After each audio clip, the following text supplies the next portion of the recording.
want to thank each of you who have come to observe and give your input at this meeting of the Board of Trustees of the North Lake County Hospital District. To our board members, I want to thank you for volunteering to serve our community. And to our friends and neighbors, thank you for your interest and your input. And to our health providers, thank you for the loving care that you give us every day. Tonight we have a veteran of the United States Army who served in South Korea with us, and he is also the administrative pastor of Faith World located in Leesburg. So Reverend Chris George is coming to offer the invocation and to lead us in the pledge to the U.S. flag. Please stand.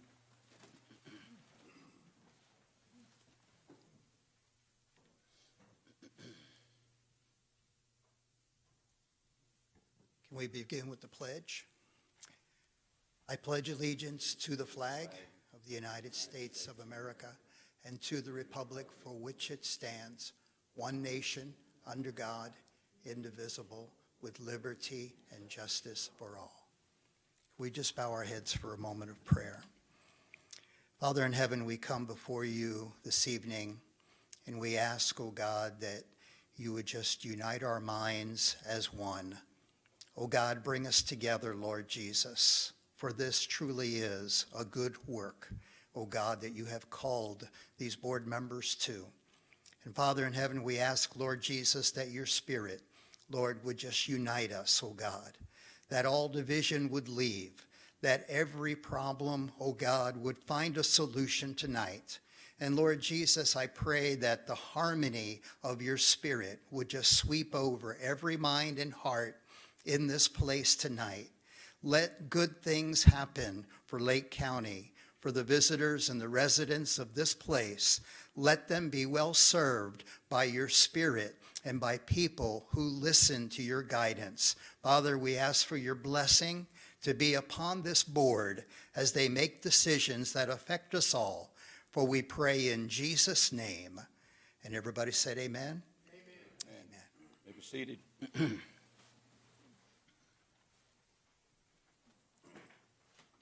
So the chair now asks for the roll call. Mrs. Aliberti? Here. Mr. Hansing? Here. Mr. Harper? Here. Mr. Hurley? Here. Ms. Price? Here. Okay, the chair now calls for a reading of the minutes of our last meeting held on January the 23rd, 2025, or we will entertain a motion to waive the reading and accept them as presented in your packets. Accept the minutes. Oh, sorry. I move to accept the minutes. I'll second. Okay, any discussion? You want to do the roll call? Don't have to Nope. on these. Okay. All in favor, say aye. Aye. The chair now recognizes Mr. Matt White for our quarterly audits from July 1st through September 30th, 2024, and from October 1st, 2024 through December 31st, 2024. Yes, sir. Thank you. I'd like to take a moment first and introduce myself again to some of the new trustees and any of our community members that are here. My name is Matt White. I'm a partner at Crippen & Company, and we are the internal accounting CPA firm for the hospital district. I highlight the internal accounting because there are two other CPA firms that are involved in this organization who I will represent for them tonight. We'll discuss that later, but in one of those right now too, included in the packet, trustees, are the reports, the agreed upon procedures reports by Fazar Mosers, the current Forvis Mozars, the current CPA firm who conducts the quarterly agreed upon procedures. We have the quarters presented in final form as mentioned by Chair Truman, and then also included in the packet is a draft of the March 31st, 2025 agreed upon procedures. Process of the board is to review and approve completed agreed upon procedures for the finals, so this September 30th and the December 31st in your packet. If those are approved, we will release payment to the organization so long as it is within budget, and I'm pleased to report that for both quarters, they are within budget. So with approval tonight, we will be able to fund the organizations for the monies they've expended as tested through this agreed-upon procedures engagement. Okay.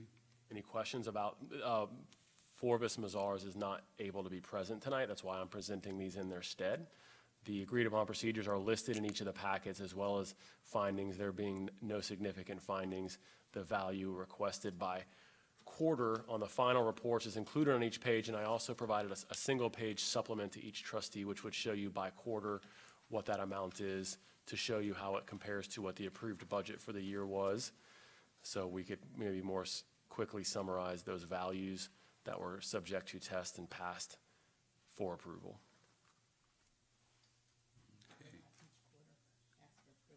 Okay, so we'll start with the quarter of July 1st, 2024 through September 30th of 2024. We seek motion to approve these reports as stated and release funds as included. Okay, the chair will entertain a motion. I'll make a motion. I'll second the motion. Okay, any discussion? All in favor, say aye.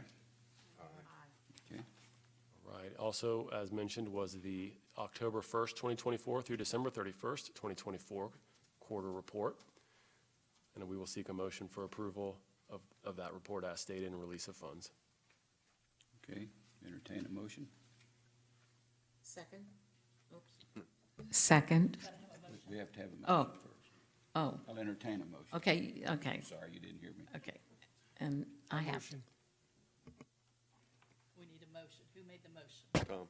oh, Mr. Hansing, okay. All in favor?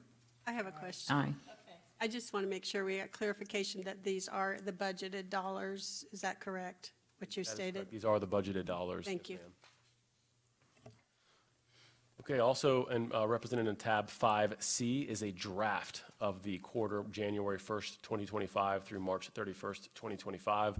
Farland Halleckman is the partner in charge of the engagement for Forvis Mazars, and I spoke to him on my way down here. He's unable to attend, which is why I'm presenting, but he did suggest that we could entertain a motion for approval of the draft as stated. He has assured me that those numbers will not change, so if it is to the board's pleasure, I can seek a motion, or a motion can be accepted and passed, and if the final, once we receive the final version, if those numbers match the draft that are in your packet, we can release funds with your approval tonight, and if those numbers were to change, I would not move forward, and I would wait until the next board meeting to have them presented for approval. Mr. Hurley, we need to accept the motion from the last October to December. I don't think we made an acceptance. We had a motion. We had a second and a first, but we didn't have an acceptance by the board, The vote, sorry. by a vote. Are you sure? Yeah. Okay, all right. We've got a motion. We have a second. We had a second. Everybody agrees? Yes. All right, all in favor, say aye. Aye. Okay, now we have a vote, okay. Now we need a motion for, If it's the board's pleasure, it's a little out of process for us to approve with a draft, so I'd understand if the board doesn't want to, but I've been assured the numbers are solid, and they're just finalizing some paperwork before they can issue in final form. so if you want to discuss that, or if you want to wait until it's not in draft form, final form, or what is your pleasure? I'd like to make a motion to wait till it's in draft form. Okay, is there a second? I second. Okay, all in favor of waiting, say aye. Aye. All right, All right, Mr. Chair, it would stay with me for number 6, if you're okay with that? Okay, number 6 in the packet is the second or third CPA firm. This group is Purvis Gray and Company, and they are engaged. They're an independent CPA firm that conducts an annual financial statement audit of the Board of Trustees and the North Lake County Hospital District's financial statements. That was conducted. The fiscal year end is November 30th, and the audit was conducted, and the results of that audit are included in the packet, beginning with tab 6. Purvis Gray was unable to attend tonight as well, so they've asked that I present the findings of that audit, and I will. In the packet, you will see their audit report. Anything that says Purvis Gray is a report that they've issued to us. Anything that does not say Purvis Gray is something we prepared. So the Purvis Gray reports, which is the real meat and potatoes of the audit, state that we had a clean, unmodified opinion for the year ended September 30th, 2024, which is the highest form of assurance that a CPA firm can provide on a set of financial statements. Also, at the back of the packet would be some more letters with purpose gray letterhead on it, which would state whether there were any issues with the audit, whether there were any findings, any significant matters worthy of discussion, of which there were none. We would need to seek approval of these financial statements for the board tonight. Before that discussion happens, I want you all to know that the audit was completed by the end of April, and there is a statutory requirement to file with the final audited financial statements with the state in many different forms, and we've taken care of all of that by the June 30th deadline. So just seeking approval of the financial statements tonight and to let the trustees know that all necessary statutory filings have been made. All right, are there any questions? I do. Matt, on page 8 in this packet 6, the interest, is that interest that we're earning, that's being earned, or is that a cost? It looks like it's earned. Page 8, $115,307 is interest earned, is Yeah. interest income. I thought.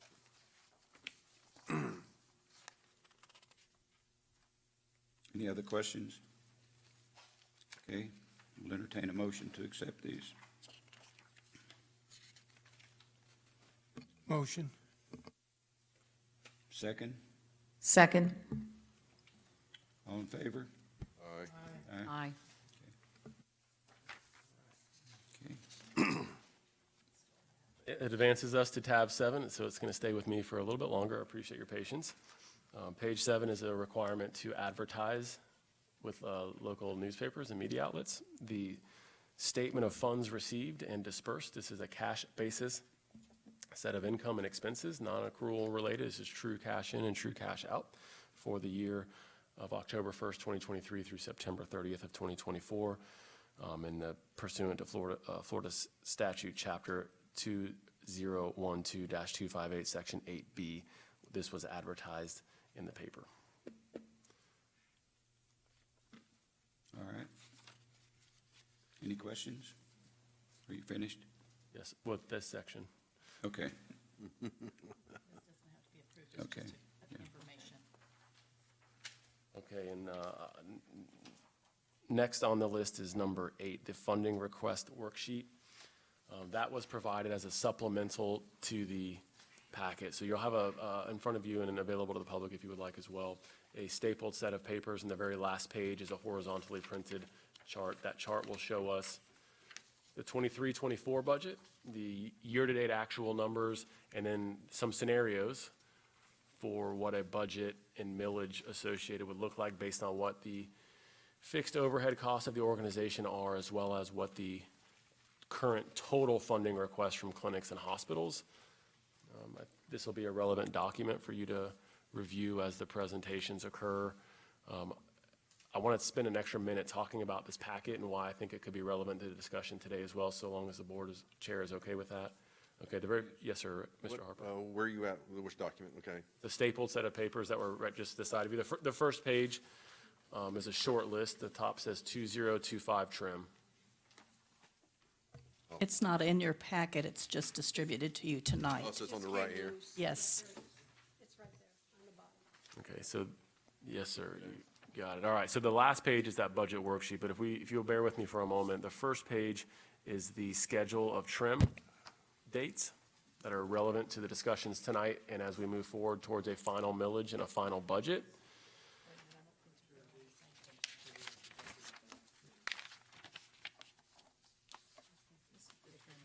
Yeah, Mr. Harper, the last page is that budget worksheet is referenced, which will become relevant in a little bit, but I flipped back to the very, very first page as well, just for a moment, just to highlight and to provide the trustees with a Cliff's Notes version of the trim compliance workbook. So the dates in here are really relevant to our your decision-making process. Day 1, starting with July 1st, the date at which the property appraiser certified the tax rolls. So that day's occurred. That was July 1st. The next happening, specific to the North Lake County Hospital District, is 35 days thereafter, or by August 8th. The hospital district needs to certify the completed form DR 420, which includes the 25-26 proposed millage rate, proposed being a key word there. So it seems like the hospitals and clinics will be presenting some information tonight about their funding request for the trustees' consideration. And we would hope, too, that the trustees would be able to come to an agreement on a proposed millage that we can file by August 4th on your behalf. In years past, if there was a stalemate or an inability to come to an agreed-upon millage rate, to preserve the trustees' ability to set the rate in the future without incurring unnecessary cost, historically, it has been filed and certified within the timelines at the maximum, which is 1.00 mil. So my hope is that the trustees can come to a number today. And if so, that is what Crippen will certify with the filing of this. And if not, then I let you all know that we would intend to preserve your power by certifying at 1.00. The next set of happenings would be 20 days thereafter, or by August 24th, which is when the property appraiser mails the trim notices. 65 to 80 days later, or by September 18th, the North Lake County Hospital District will hold a hearing regarding the tentative budget and an update to the proposed millage. Moving forward to 95 days thereafter of July 1st, or October 3rd, the hospital district needs to advertise its intent to adopt a final millage and final budget hearing.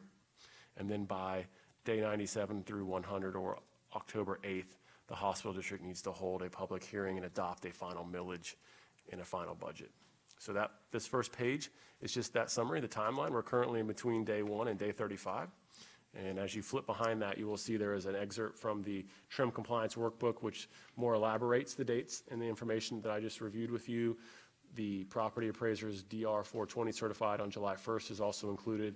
And again, as already discussed, the last page is a budget worksheet, which would include our fixed expenses, the current request from the hospitals and clinics, and some millage scenarios to produce the tax revenue necessary to cover.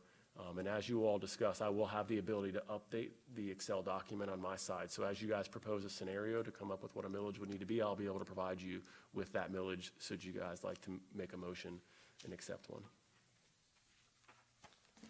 All right. I have a question, and I just wanted some clarification, Matt.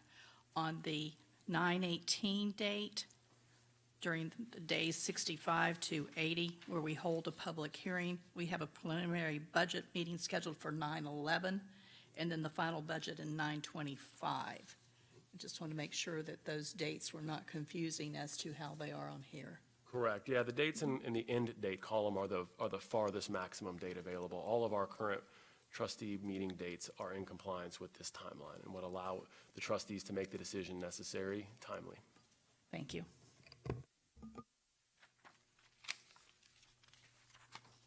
All right, any questions from board members? Okay. Do I? Just go to the hospitals now. All right, so the chair at this time will invite our providers to make their presentation. And I would just like to say, for any of those of you who may not be informed of this process, I would like you to know that our health providers are not coming tonight to ask for money to spend. They are actually asking for money to reimburse them for monies they have already spent taking care of our indigent people in our county. And so this time the chair recognizes Mr. Phil Braun, who is the legal counsel for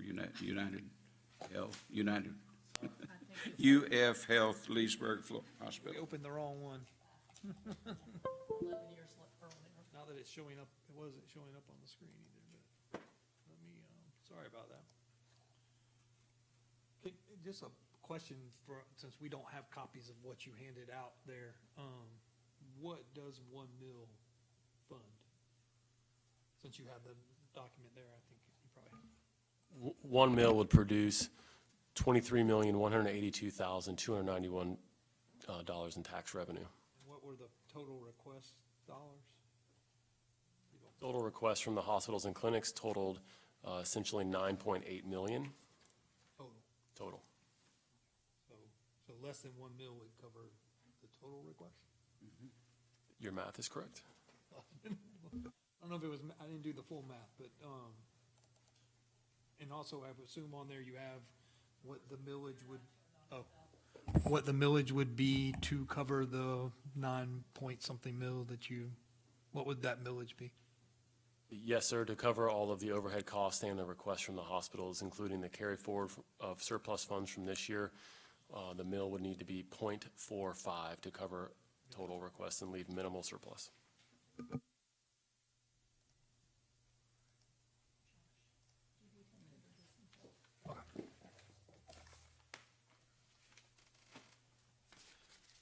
Okay, good afternoon. Thank you, board members. My name is Phil Braun, Vice President General Counsel for Central Florida Health. I appreciate all your time and efforts for being on this board. I know it's an unpaid position, and we appreciate, though, that you are looking out for the community and the county. I'm just going to give you a brief overview, and I'm happy to answer questions afterwards, and I'll try to make a few points while I'm giving you that overview of the UF Health Leesburg Hospital. So all these things that you'll see are specific to the UF Health Leesburg Hospital, which is inside the district and provides services to not only the district, obviously, residents, but to many residents, and not just to qualified residents, right? And that, it's dinging at me. It's not advancing. Well, maybe I'll sit. Should I sit right there now? Is this on? Yep, okay. Maybe I can do it this way. Okay, so the first slide you have is just kind of an overview of all the different lives we've touched, and would not be possible to provide the quality care that we provide without this district's help funding. And I understand it funds indigent care, but by funding, helping us fund the indigent care, which we do as I always like to say, as a partnership, because we also help backfill some of those funding. This allows us to treat everybody and provide quality care to the entire community. This slide does need some updating, but it's a very similar story year in and year out, particularly the 20 million in shortfall to provide the care, because as you'll see later on in the slides, between Medicare, Medicaid, and self-pay, we run at a shortfall with those. They do not pay or cover the cost to provide the care to those particular payers. And which is my next slide. So imagine 78.3% of your business was unable to pay for the cost that it takes to operate, and that's what we face every day. So funding sources like the district and others, the ability to pull down federal dollars, which you might hear me talk about as well, allow us to keep operating, even though we've been struggling at late, and I'll get into that a little bit, just from the various costs. Every time we think we have a cost that we get under control, a new one pops up. It's kind of like whack-a-mole. You think you have it, and something new comes in, and that's what this next slide kind of tells you. There's a tremendous cost to run a hospital, and they keep on increasing, just like every business, right? But in our business, the doors don't close and they don't stop, and people come regardless of their ability to pay, and we assess and treat those patients. The big one that I would like to point out, just as we came out of COVID, we had the huge labor force and the nursing costs that really went out of whack. As that has started to come down, but what we've now seen is the need to subsidize the provider costs that are essential to a hospital. So think about your anesthesia, your radiology services. Well, those are now having to be subsidized by the hospital to numbers that they haven't had to in the past, which has led to what you'll see, some of our negative operating margins. But you got to have them. You can't run a hospital without those services. And there's a huge radiology shortage right now, and it's very hard to find them. And they face the same payer mix that we do, so their income is not as well. So we have to help kind of make sure we have those services in place. You got to have anesthesia as well. I don't think anybody wants to have an open heart surgery without anesthesia, so very important things. But those costs have been a big surprise in the last year or so for us. So all that to say, these been our operating margins. And remember, an operating margin, what we make allows us to reinvest, right? It allows us to buy that new equipment, hire that nurse, pay for the radiologist, pay for the anesthesia. So when we don't have a positive operating margin, that means we have to find other ways to reinvest and go into savings. And you can only do that, as you imagine, for so long. As you can see, when we came out of COVID, we did have a little bit of a clawback, and then this current year, you'll see where our margins are going back the other way. And again, that's because of the recent phenomenon of the radiology and the anesthesia costs has a lot to do with that. That's, I would say, is the majority of that. So we'll find a way to whack that mold down, and we'll probably face another challenge. But you can see, compared to other national operating margins of hospitals, most are at a positive 4.9. And I would even tell you, a lot of people would tell you that's even not a great margin, like a margin for really reinvesting into your hospital and making it state-of-the-art health facility. With really more like in the 6 to 7% margin is what you would like to look for. But all hospitals are, as you can see, are struggling because the national average is now only 4.9.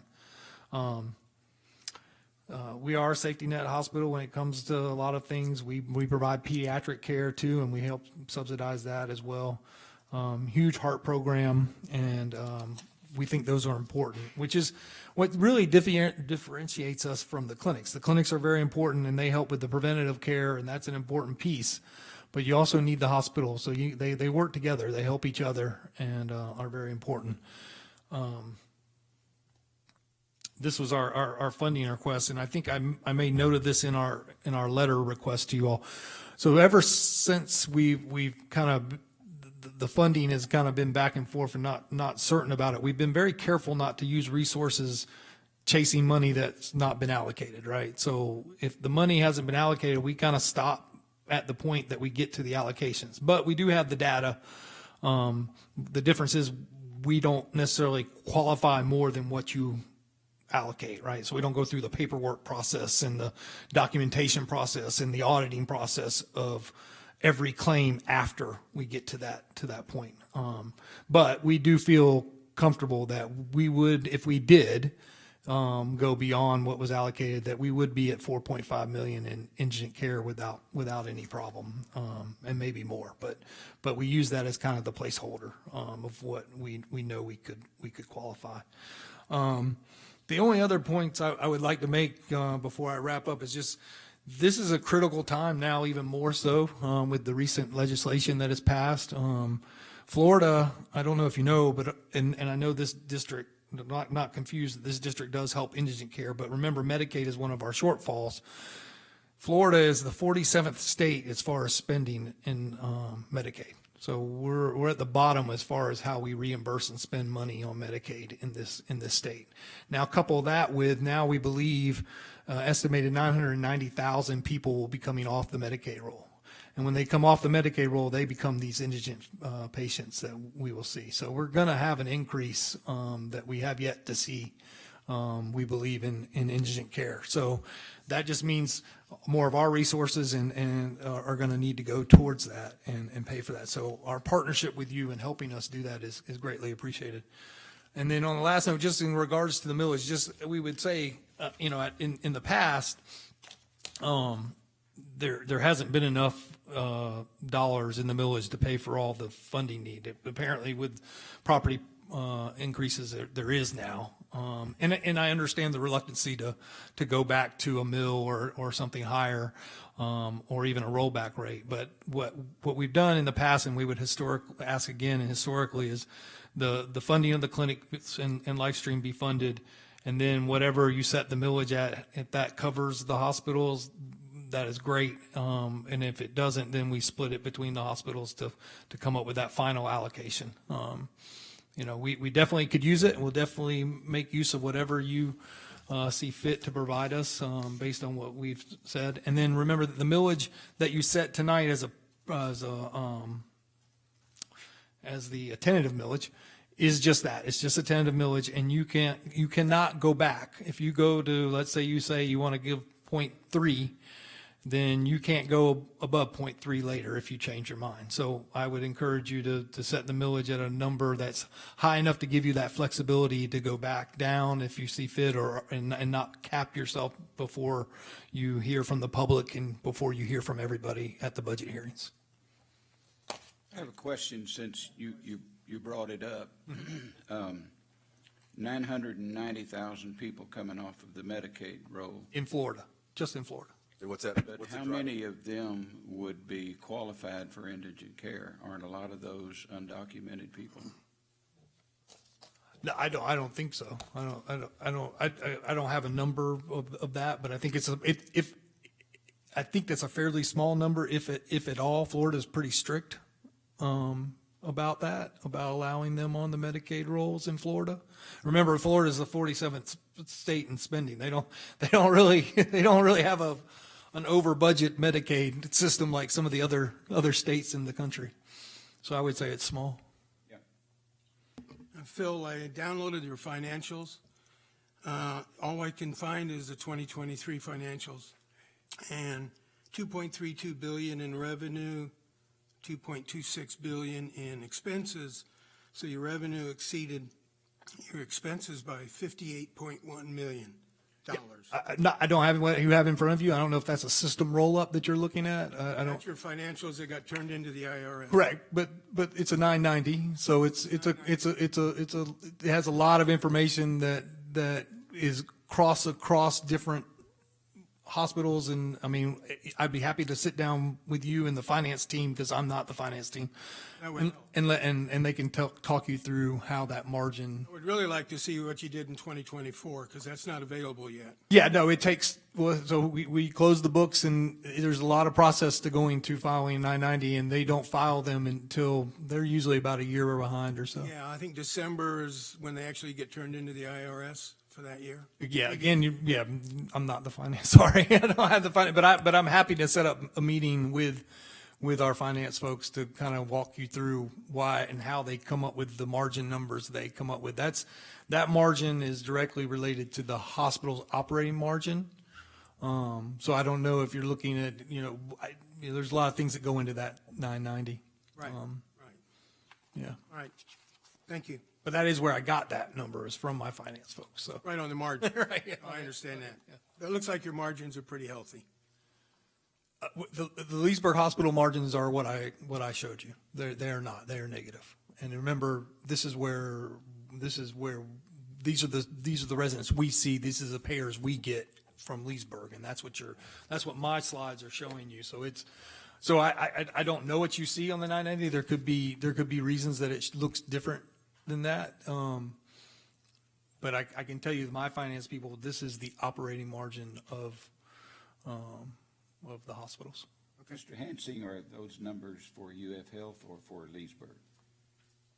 Well, if you go Central Florida, they Right. say the revenue was 121K for the entire year. So their management team and all their funding comes out of the Shands Teaching Hospital. And they did 2.32 billion in revenue in total.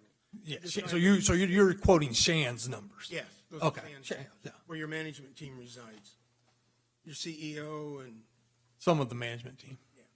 Some of the management team is on there, but the allocations, there's more to it than looking at Shan's revenue number, which is it's hard to find. which is a university, large health system in Gainesville that does trauma and a lot of other things. Comparing us to Shan's is not an accurate or fair comparison to what the community hospital does, what it spends, what it costs, what it gets paid. I'd be interested. They I'd be interested to see how that works. Yeah, I mean, but if you look at the operations of Leesburg as its own hospital, which it does need to act as, just like the other hospitals, you can't take that revenue and say that applies to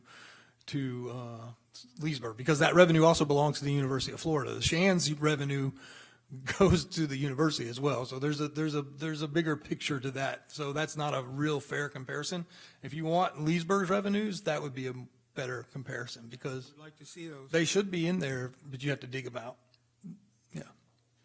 I'm not sure which so you have the Shands 990. Yes, So you do not have, so Leesburg has its own 990. And what's it under? Leesburg Regional Medical Center, Inc. Yeah, which would probably give you a little more accurate picture. It still may have some cross-system information in it just because of the way the IRS likes things to be reported, but it has its own 990. Okay, that makes more sense now.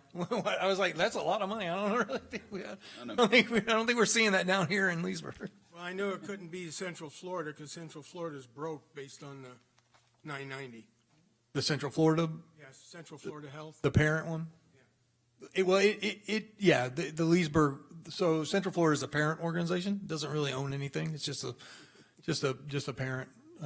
It's a parent to allow the two other hospitals to be under one system. But they operate, again, they're all separate corporations. So they have their own 990s, they have their own P&Ls, they have their own audited financials, so they are rolled up into one in a consolidated form, but again, they operate separately, so. Any other questions? Yeah, Phil, the indigent care people that are coming in, the 990,000, what's the driving to get that? What's the numbers kind of historically to where we're at now?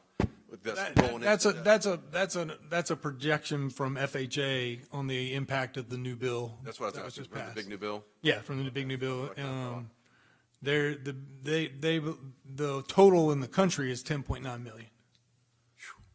Will come off, now, I'm not saying they're all indigent. I know. What I'm saying is they will all come off Medicaid roll in some form or So fashion. you don't know where they're going to end up. Yeah. And the next thing is the tariffs. Does your financial team know how the tariffs, does that on your supply chain? I mean, we haven't seen. You haven't seen it yet. We have seen some telecommunications have passed on some tariff cost. In the bill, it said tariff cost. I heard that recently.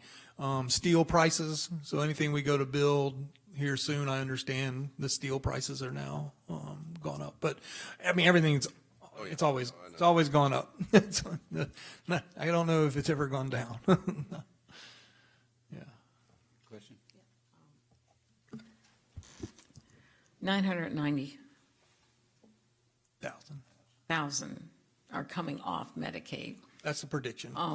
That's a prediction, but with the affordable health care subsidies being eliminated in January, where are those people going to go? Yeah, that's true. And those will be in addition to, Yes. Okay. Very, very likely that they won't have coverage. yeah. And when patients don't have, often what we see, when they don't have coverage, yes, they'll use the clinics to the extent they can. And the clinics are pretty full, but they will also use the emergency room. Yes, they will. And we're kind of obligated to screen and treat, so we do Are there that. any other questions? Thank you, Mr. Braun. Yep. Chair will now recognize Miss Anita Young with Advent Health Waterman Hospital.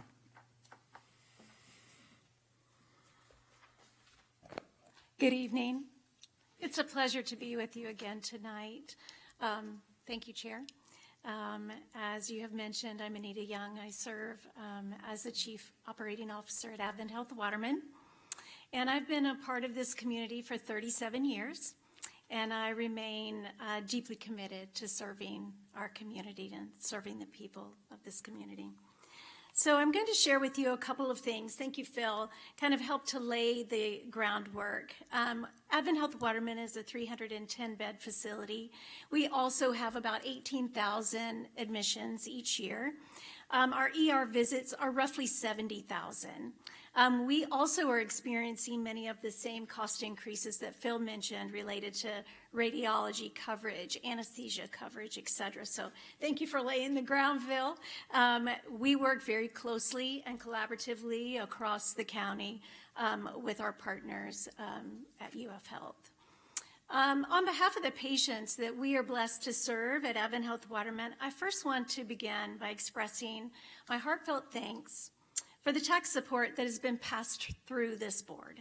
Your commitment to distribute, and it is a reimbursement for care that has already been provided, plays a critical role in enabling us to be a medical safety net for our community and provides essential medical care to our most vulnerable members, the indigent residents of Northeast Lake County.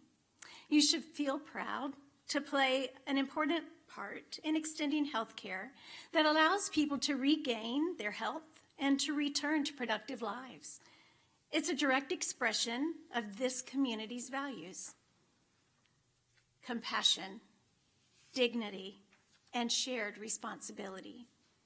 At Advent Health Waterman, our mission is rooted in the belief that every individual deserves access to quality health care, regardless of their circumstances, including access to high levels of technology and all services. Over the past 12 months, we have submitted claims totaling $3,055,438, and on behalf of the future qualified patients we will care for, we are respectfully requesting a comparable submission for this upcoming distribution year. We ask that you continue to extend this reimbursement support, ensuring that every qualified patient entrusted to our care feels whole and supported on their healing journey. And that truly is what it is, through the clinics and through the safety net facilities. Your stewardship of taxpayer support ensures care is extended to those who fall through every other gap. These are people with no private insurance, no Medicaid, no Medicare, and oftentimes nowhere else to turn except our clinic or clinics across the district or our emergency departments. We have been there for them, and we thank you for serving on this board to distribute that reimbursement for their care. I want to thank you for your continued partnership in making sure our community is loved and supported at their time of healthcare need. Together, and it is together, we extend care to all in a manner that preserves their dignity and demonstrates how a community comes together and cares for its own. And I'm happy to take any questions that you might have. And I do have our Chief Financial Officer, Andre Korchek, who is here with me as well. So we may have some questions that we can answer together. Along the same lines, the 990 that I downloaded for Advent Health Waterman showed revenue of $427 million, expenses of $392 million. So revenue exceeded your expenses by $35 million and some change. So I'm just trying to understand, how's 2024 looking like? How's the business actually doing? Because of the timing on how you submit your 990s, I can only look at your 2023 performance, which when you look at the numbers says you're doing quite well, which is a compliment, not a criticism. So I'll make a couple points, and then I'm sure Andre may have some other comments as well. One thing to remember is that we are a not-for-profit institution, which means we still need to make a profit to be able to reinvest any profits made back into our facilities to provide that ongoing technological care or ongoing care to all of our community. So when we have to replace a piece of equipment, let's just use an MR as an example. It's $3.5 million to replace that MR and to get it in place to serve our community. Or if we want to add robotic technology, which is better for the patient, no matter whom they are or what walk of life, if we want to add that technology, we're talking anywhere from $3 to $5 million. It's important for all members of the community that we stay on the cutting edge of providing the very best care for the right reason at the lowest cost possible. So it is an investment, and we do reinvest our funds back into our facility and to continue to upgrade and grow for the new residents that are coming to Lake County as well. Yeah. Now, when I ran companies, as part of my budget process, I took R&D, capital equipment, acquisition, maintenance. That was all part of my budget process. So when the financials came out, that was all part of it, and that bottom line was the bottom line. So that's why I'm trying to figure out how 2024 went. Where's all this money going? Sure. And Andre, do you want to address anything? Excuse me. Oh. Could you come up here and identify yourself? Thank you. I'll scoot over. Go right ahead.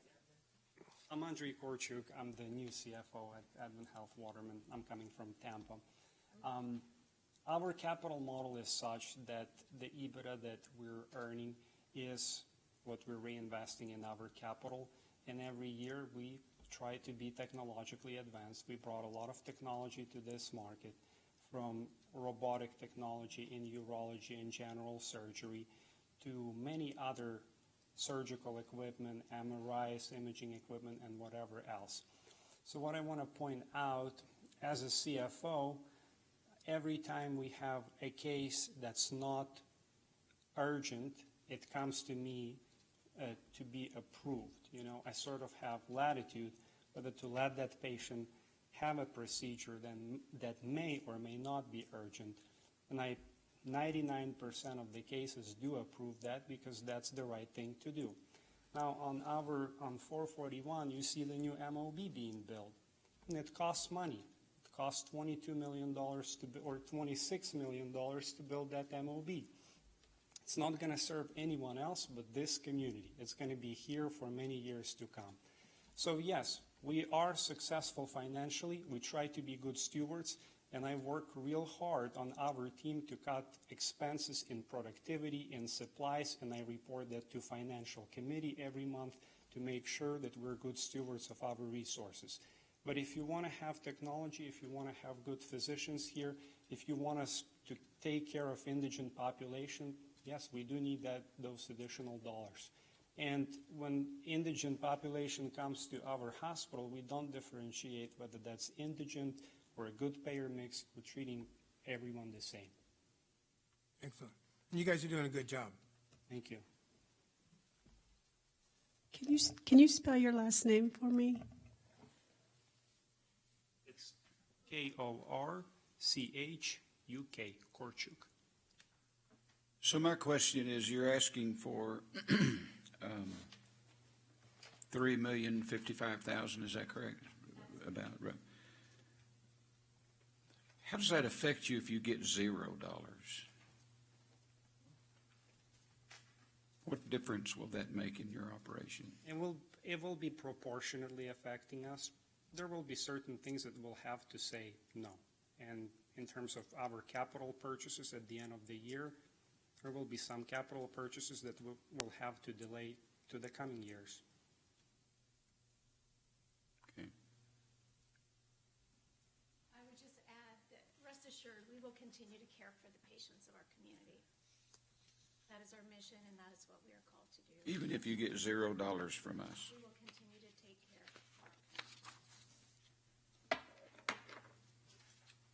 Okay.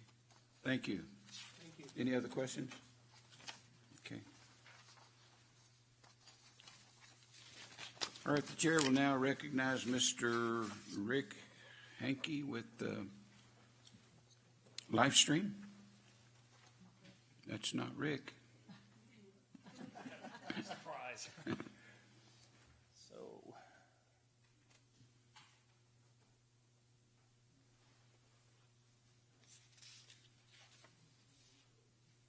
not real sure where to find it. You were there? No, let's see. Nope.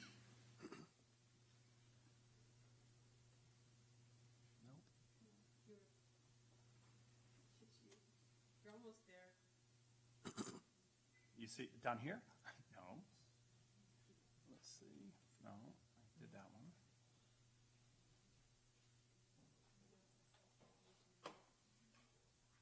That's LMRC's 2022. UF. You know what? I don't see it in there.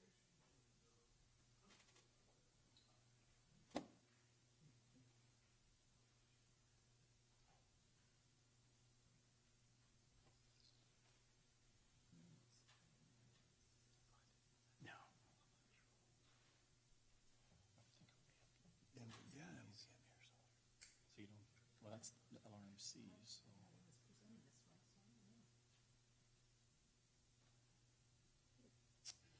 Oh, well, all right. You learn how to punt, right? All right. Well, good evening. My name is Rick Hankey, and I am the president and CEO of Livestream Behavioral Center.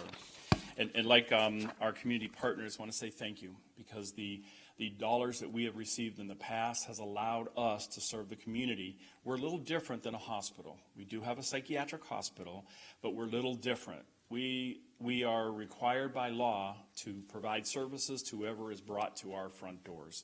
So we are a Baker Act receiving facility and a Marchman Act receiving facility. So again, we serve, and we are not, and I'm going to date myself a little bit here, we are not a Betty Ford clinic. We don't serve the rich and the famous. We are truly a safety net. So our population are the indigent, the uninsured, and the underinsured. So, we really are thankful because the dollars that we receive do allow us to have beds to provide the community.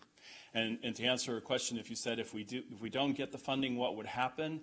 The individuals that we serve will probably end up either in the emergency rooms, they'll end up in our jails, or they'll end up on the street as homeless. So we're not the magic cure for everything, but the individuals that come to us, we're able to prevent them from going into those arenas. A little bit about LifeStream. I could show you slides, but wouldn't be very helpful here. A little bit about LifeStream. Our vision is to bring hope to life, and that's exactly what happens with the dollars that you have provided to us in the past. It allows us to provide these services to the community. A little bit about LifeStream. We've been around for over 50 years. We last year served over 41,000 people in about 6 different counties. Here in Lake, this is our hub. This is our largest county that we do serve. And in the hospital, last year we served over 4,600 and change individuals in our Baker Act receiving facility. For those of you not familiar with the Baker Act or the Marchman Act, those are involuntary commitments to our hospitals. So we have up to 72 hours to do an assessment, to determine what the next step of action is. We are not a long-term psychiatric care hospital.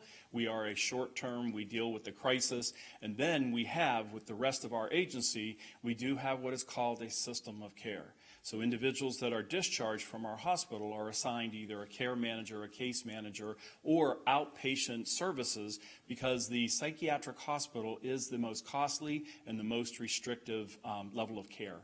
And we don't want to keep bringing people in. We call them familiar faces. We don't want to keep seeing them. So what we have done, and I've been CEO for the last 2 years, is we've really moved towards a team model and more of an outpatient-based model. So we are actually seeing people where they are. So if they don't have to come into our facility to get services, but we're actually going to their homes, we're going to their schools, or we're going to wherever is most comfortable for them. The individuals that, like I said before, approximately 47%, no funding whatsoever. The other are basically individuals that have no insurance, Medicaid, Medicare type individuals. So we know that Florida is about 48th in the state with regard to per capita spending for behavioral health. And unfortunately, the area that we live in, this region is in the bottom quartile with regard to per capita spending.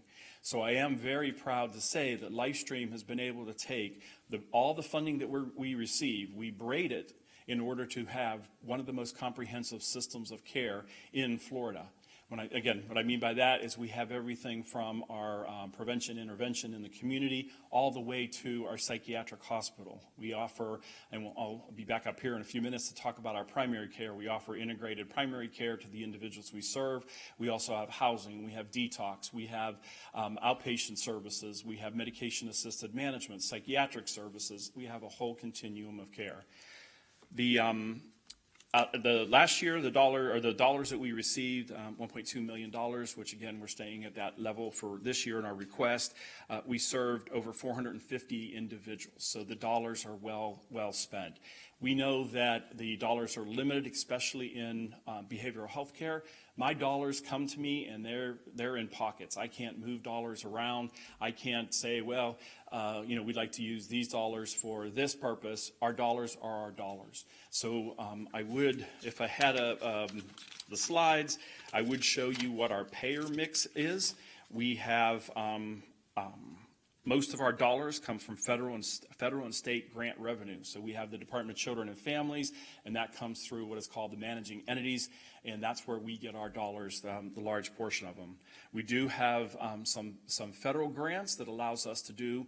We're very proud of the fact that we have 2 grants from SAMHSA, which are called the Certified Community Behavioral Health Center grants. That is the gold standard for behavioral health, and we were lucky enough to not only receive 1, but we received 2. And as a result, what we're able to do is to get people into services much quicker. The idea behind it is to get people into services. I will tell you that 2+ years ago, if you called LifeStream and said, I need to see a psychiatrist, we would say, well, we'll get to you in about 6 to 8 weeks. And that kind of clogged up the system because individuals say, I need services now. So what I told staff when I took over the agency, imagine you wake up with a sore throat. You call your primary care and say, I'd like to get in to see you. And the primary care says, we'll see you in 6 to 8 weeks. What are you going to do? The sore throat's going to get worse. You're going to self-medicate, or you're going to say, I'm done with this, I'm not even going to show up. So then you may end up in the hospital with something that could have been prevented at the beginning. So right now, we're very proud to say that if you were to call our call center or go to our, what we call our wellness centers through the CCBHC, we can get you same-day services. So that has been a huge movement forward. So that is just something that I want to share with you. Our inpatient psychiatric beds, we do have 46 beds in our adult hospital. Those are male and female. We also have 20 beds for our children, because our children, we're starting to see a large increase in children being hospitalized. After COVID and the isolation, a lot of the children are having a hard time adjusting to life without being isolated. So we are seeing a huge increase in the number of kids, as well as adults. COVID had a huge impact on the mental health of many of our adult population, so we are seeing a large number. So unfortunately, our numbers are not shrinking, our numbers are expanding. We also have on top of that the opiate crisis, where we're having a lot of overdoses. We're seeing that number go down slightly, but we're still working with our hospital partners because that's where they're being brought for the overdoses. Both hospitals tonight have allowed us to put peers into their emergency rooms so that we can meet people where they are, the emergency room, and get them into our services immediately. And it's been very successful. I'm very thankful for our partners. But just tell you a little bit about our inpatient and residential beds. Right now, we have over 354 residential and hospital beds. The 46 hospital beds, but we also have a crisis stabilization unit for 10 beds, and our detox, we have 10 beds for detox. The other beds that I mentioned are beds that are specialty beds for the population. We know that in the state of Florida, we have a huge forensic population. We have a large state hospital population, so we actually have beds to either divert from state hospital or to divert from jail, because we know that's where the largest treatment provider in the state of Florida is our jail system, and that's not appropriate. So we're working with our community to divert people from state hospital, divert them from the jails. We also have a 62-bed hospital in Citrus County that is currently being built. We broke ground. So if you looked at my 990 and you saw there was a little bit of profit there, I'll tell you what's happened in 24, because that profit it ain't there, because we are a not-for-profit. And when I say not-for-profit, our finances and our operations are scrutinized from top to bottom. We don't have extra dollars to put wherever we want. So in this case, with the 62-bed hospital, we had to secure appropriations from our legislative members. They were very supportive, so we did get extra dollars to build the hospital, but unfortunately, you can't spend it until you break ground. So we broke ground in December of last year, but those extra dollars were kind of in hold, if you will, for us to break ground. Most of the individuals come to us from law enforcement. That's, they will pick them up, they'll bring them to us, but we also receive a large number of our Baker Acts from the hospital system or from primary care, from doctors. So again, very critical part of the system of care are our hospital partners. And thank you, Phil, for what you said about, if the dollars aren't there, we do really appreciate that. I was going to go through all of our services that we have in Lake County, I think I've covered pretty much in a broad stroke. But what are some of the challenges that we faced? We, like the hospital system, labor shortages. You know, nurses disappeared during COVID. What we were paying before, we couldn't pay anymore. We had to increase those salaries. Same thing with doctors. We do have psychiatrists. I have 27 psychiatrists, either in the outpatient or the inpatient, and they want more money. So we had to figure out how we're going to pay for some of those things. It's also a very uncertain time. Even with everything that's going on at the federal level, we're getting more individuals that are brought to us under the Baker Act really concerned about what's happening at the federal level. They're afraid they're going to lose their job.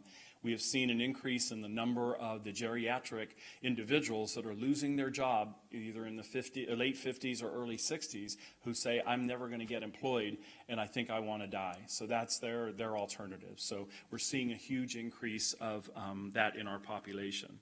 We're seeing increased homelessness.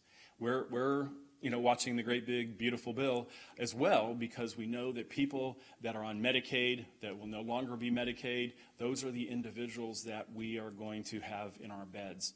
And unfortunately, we are waiting to get our contract for this fiscal year from our managing entity, and there will be no increases. We don't get cost of living increases. We don't. As a matter of fact, for our Medicaid rates, we haven't had an increase in 15 years. So we're still working off our 15-year allocation.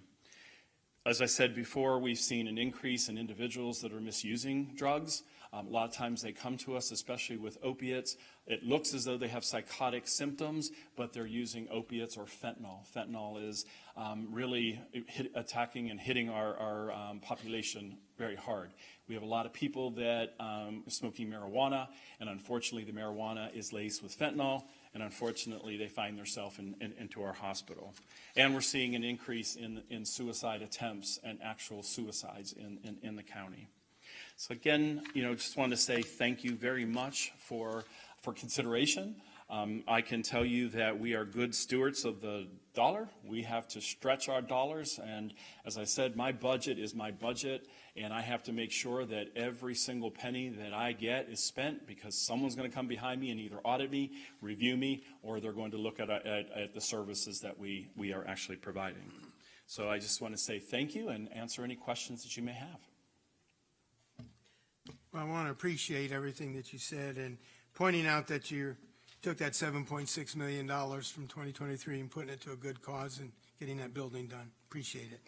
The building, just in case you wanted to know, it was going to be $12 million when we started, and COVID and all that and everything that's going on, it's about $18 million.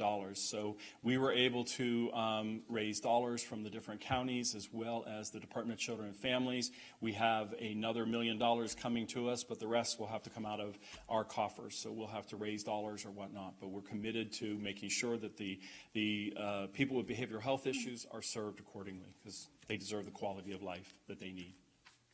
I just wanted to thank you and tell you how much I appreciate Livestream. I recently had a dear friend that had to use your services, and their life has changed because of intervention through Livestream. So thank you so much. Thank you. We don't usually hear the good things. We usually hear the negatives, so I really appreciate that, and we'll take that back to our staff. Thank you. Any other questions? Thank you all. I think I do have a question, but I don't know if it's just for you or for all of our providers here tonight, but I'm just looking at the requests that are being made tonight, and every one of you except two are requesting less money this year than last year, and yet you're saying that you're expecting all this influx of more expenses with this big, beautiful bill. Why aren't you guys asking for more money? Why are you asking for less money than last year? In our case, we asked for the same level that we asked for last year. And part of that is probably it's been ingrained into my thinking that usually we are not allowed to ask for more money. You know, the money is what the money is. You know, I know we go back to our funders because I had to figure out how to pay my staff, bring them to market level because they were making way below market level. And I had to figure out how do we pay for that. So when we ask for increases, you know, maybe next year, or whatever the case may be. So I can tell you in my case that we didn't feel that it was appropriate. And I think the other 2 presenters said the same thing. We have learned over time how to make do. You know, you give me $5 and I really need 10, I'm going to figure out how to best spend those $5. It may not meet all the needs, but if you give me $10, I'm going to be elated. But like I know in my world, we're not used to asking for more. We're used to either level or less. It's just, you know, indigent care is a really big thing with me. And I appreciate the good work that all of our medical providers are doing in Lake County. I think we're blessed myself. And I just want to make sure that, you know, we continue to take care of these people. Because as Ms. Price has said, she had a personal friend, and all of us at one time or another in our life will be touched with somebody who's going in the hospital or having surgery or in your hospital. And I'm just, you're all talking about all these 990,000 people that could come to our doors, you know, that we haven't had in the past. I just want to make sure that we're able to take care of them. And thank you. Appreciate that. That was the only reason for my question. Thank you. Thank you. Any other questions or comments? Okay. Then the chair will now recognize Mr. Mark Dickinson, CFO at Community Health Centers. Hi, good evening. I'm Mark Dickinson. I'm Vice President, Chief Financial Officer at Community Health Centers. I'll give you just a quick background on Community Health Centers. We've been around for 53 years. This past year we have 16 sites, 5 in Lake County, 11 in Orange County. This past year we saw 67,000 patients and 250,000 visits between our different disciplines: medical, dental, behavioral health, psychiatry, and optometry. We also run our internal pharmacies with all of our centers except a couple have their own pharmacies, taking advantage of federal 340B program, which is lower cost for us, and we can pass that along to our patients. I've seen, if people that don't know, we're a federally qualified health center, so you know, we have a lot of federal guidelines we have to follow. We go HHS, and then HRSA, then the Bureau of Primary Health Care, and then the Health Centers Program, which is what we are. We do get some federal funding. It's about 10% of our budget right now, a little less than 10%, which is good. We've seen this past year, I requested, I think $440,000 for the year ended June 30th. Well, I've seen a phenomenon this year. If people have ever heard about the stories about down in Naples where the billionaires are pushing out the millionaires, well, I've seen in our 2 centers in North Lake County a huge influx, and maybe everybody else has too, but a huge influx of undocumented, uninsured patients. And, you know, we have to maintain a payer mix, so we sort of have, you know, matrix set up for the numbers of uninsured that we can take at any one time. About, on average, over the last several years, every quarter, I'll submit for, you know, 800 patients or so. And then all of a sudden, my numbers went through the roof. I was seeing 1,200 patients every quarter just in those 2 centers, just uninsured. And so what's happened is we have to go back because as a federally qualified health center, I can't ask anybody for their for their documentation, their citizen status. We just have to take everybody. So then we have to go back after the fact and take those, 1,200 individuals every quarter, and one of my staff goes through it, and it has to go into the electronic health record and look up each and every one of those. And what we found is we're about a third are undocumented. So I can't, I don't submit reimbursement for that. But the reason I bring that up is because I think Phil and others mentioned what's going to happen with the Medicaid program. Yes, with the work requirements and, different things, people are going to fall off the rolls. They're going to become uninsured. The other thing we have is the ACA. I think someone mentioned the subsidies going away or being severely reduced. So more uninsured patients. But what's happened in our federally qualified health center world in the last couple weeks is it's in the Federal Register. It's proposed that we are no longer allowed to see anyone that's undocumented, which is just, this is, it's a topsy-turvy. I'm not going to say it's good, or I'm not going to say it's bad. It's just, I believe that, there's started I think the 11th and 30-day comment period. So we probably, as an FQHC, will not be allowed to provide that public benefit anymore. We've been, so that is something that's going to, like I said, turn our world upside down at our centers, because now we're going to have to, revamp all of our procedures, and because now we have to ask for proof of citizenship. So it's still up in the air. We're still unsure, but the bottom line is the uninsured numbers are just going to go up, no matter what happens. I know that if we can't see undocumented, then I do believe our resident, our citizen uninsured numbers are going to go back up to where they were. They're not going to be crowded out for appointment times. And then with the ACA and the Medicaid, our numbers are just going to climb for this next year. So I asked for 440 last year. To be honest with you, we just finished up internally our last quarter. I'm probably going to come up short for this year.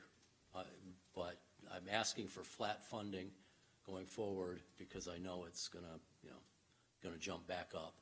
But when I asked for the 440, didn't realize that how many undocumented, uninsured patients we were going to encounter that we can't, put in for reimbursement. So we lost resident uninsured at the hands of undocumented uninsured. I know it's all uninsured, but it's it's a conundrum, and we're trying to work our way through it. But so I don't give you fancy stuff, but we are you can probably look us up on our 990 and find out information about us. But like I said, we've been around a long time. I think we do a good job of trying to relieve the hospitals of some of that emergency room burden. But unfortunately, I think it's going to rear its ugly head in the coming year. Because I don't believe EMTALA laws are, going to change, and so it's just going to shift.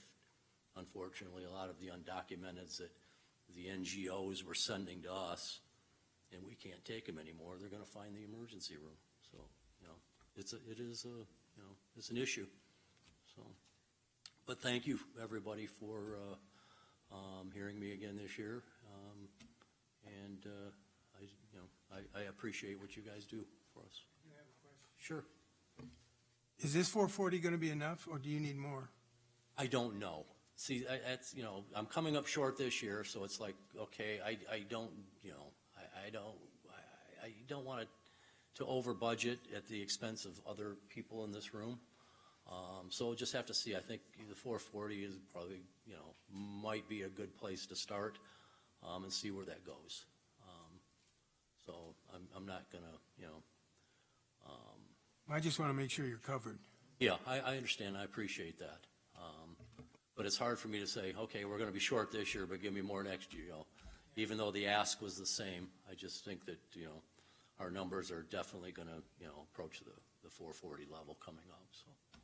So were any of the 810 patients you saw last year for this 440, were any of them undocumented? As far as, no, we submit those, that was for 9 months, and those were strictly residents. Okay. Because we did see about 1,100 visits from undocumented through 9 months, and about 1,500 visits uninsured for the residents. So, thank you. Any other questions? I just, I know that your clinics are wonderful. They're a great one-stop, you know, the optometry, the dental. I want to just ask you one more question. You actually see other patients on a sliding scale. Is that correct, or has that changed? Okay. that will change. Okay. Because as of right now, the sliding fee scale is, according to our HRSA, that's our public benefit. Okay, we get some grant dollars, but the public benefit is allowing uninsured patients to access our sliding fee scale. Also to access our 340B pharmacy, which will no longer be the case. So, you know, we won't be able to offer our sliding fee scale to anybody that's undocumented. And someone asked me the other day, well, can you just see them anyway? Well, I don't know. Because, you know, our federal grant that we get, that 10%, okay, that all goes to salaries and wages. Everybody in our organization gets percentage of that. So I don't know how that might work. It's not as simple as just saying, well, you know, the federal part is this, so the non-federal is that. It doesn't really work that way sometimes. And I'm not, you know, we're still waiting for a lot of guidance. And I don't want to misstep and do anything that's going to cause me to lose my federal grant. So I'm trying to follow the letter of the law. But it's unfortunate, you know, people are not going to be able to act, you know. I mean, undocumented are, you know, at the you know, the best case scenario for those folks that still want to come to us, we'd have to charge them full fee, you know. And, you know, I'm sure that wouldn't go over very well. But we'll see what happens. I'm still, you know, it's still in the final comment period, so I'll know more by the next time we have a board meeting. You know. Thank you very much. Yep, thank you. Okay, the chair now recognizes Ms. Tamara Youngren, Director at the Community Medical Care Center.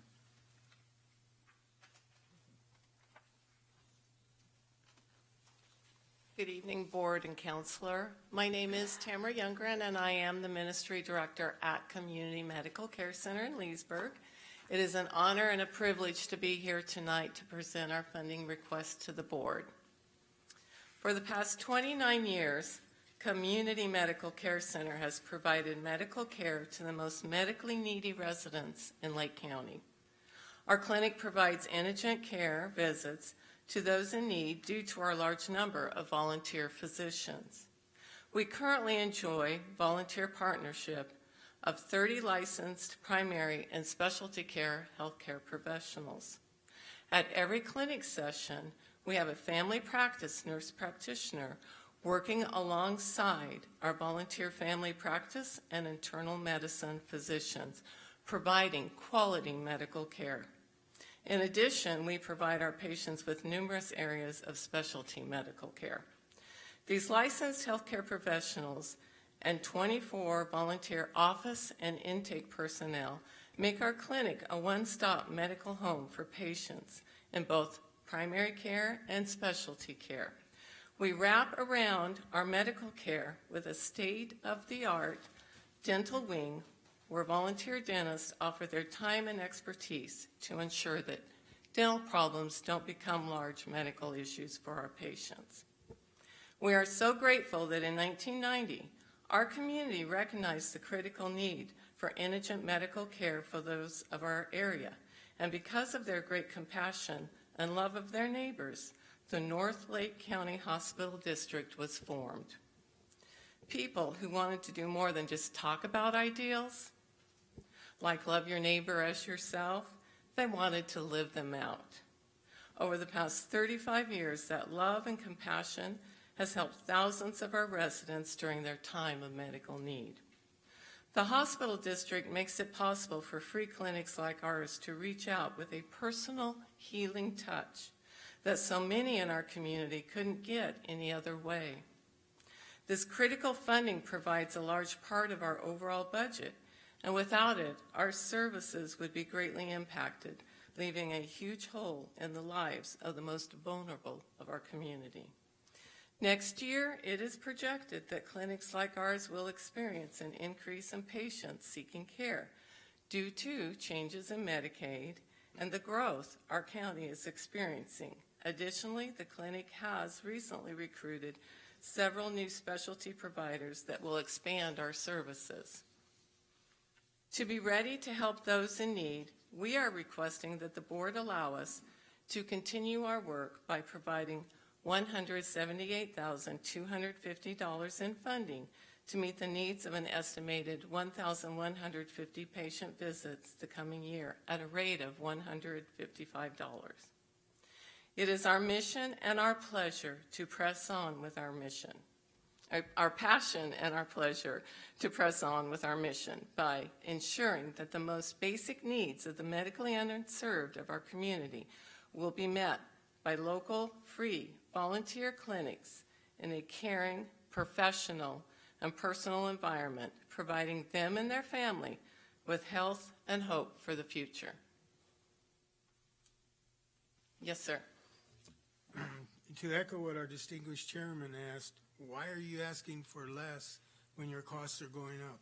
Well, to kind of echo what the presenter before me said, we didn't meet our quota this year. We missed the mark. And it's hard for me to come up here tonight when I missed the mark this year and ask for more money than I asked for last year.